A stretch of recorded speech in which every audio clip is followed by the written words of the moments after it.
Malayo pa rin sa pre-pandemic levels ang bilang ng tourist arrivals sa Pilipinas. Pero mas marami naman daw ang bumisita noong 2025 kumpara sa 2024. Yan ang agenda report ni Paulo Barcelon.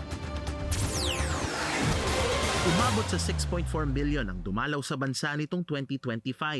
Ayon sa datos ng Tourism Department at ng Bureau of Immigration, 5.8 million dito ang foreign tourists. Nasa halos 544,000 naman ang overseas Filipinos. Bagamat mas mataas kumpara noong 2024, malayo pa rin ang numero sa pre-pandemic high na higit 8 milyong turista.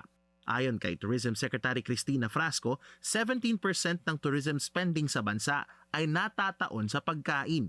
Kaya't balak ngayong gawing centerpiece ng tourism promotion ang mga bagong lagay na kainan sa Michelin Guide para mapalakas ang bansa bilang destinasyon para sa gastronomy tourism. It's a high number, but we hope to be able to increase that, knowing that this spending supports not just the end product in and of itself, but also all the other sectors that come into making that dish that you have. And of course, it supports tourism employment also. Pagdating naman sa tourist markets, South Korea pa rin ang number 1. Sinundan nito ng Amerika, Japan, Australia, Canada, United Kingdom, Taiwan, Singapore at Germany. Dahil sa pagbabalik ng 14-day visa-free entry para sa Chinese tourists, nais din ng DOT na mag-capitalize sa Chinese tourism market para mapataas ang tourism numbers ng bansa. The biggest challenge that we have also is really connectivity into the country. And if you take a look, if you count, if you have done the effort of actually counting the number of air seats coming into the country, it places us squarely at number 6 in the ASEAN.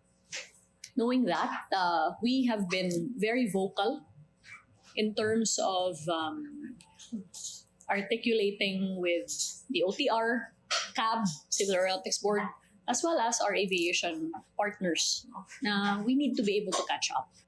Sinagot din ni Frasco ang mga batiko sa kanya ng netizens na tila baga sumesentro sa kanyang self-promotion ang mga larawan niyang nasa page ng Department of Tourism. Trabaho lang daw siya at mas gusto raw niyang nakikita ang tourism sector on the ground.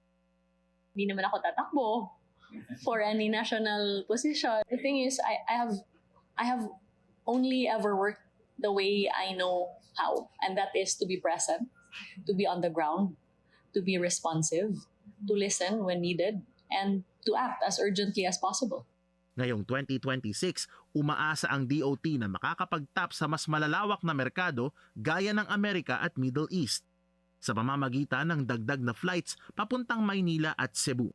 Umaasa rin ang ahensya na mapapalakas ng 2026 ASEAN Chairmanship ang regional tourism numbers sa bansa. Para sa Agenda, Paulo Barcelon, Billionario News Channel. Mag-follow sa aming mga social media accounts at mag-subscribe sa aming YouTube channel para sa pinakahuli at eksklusibong mga balita.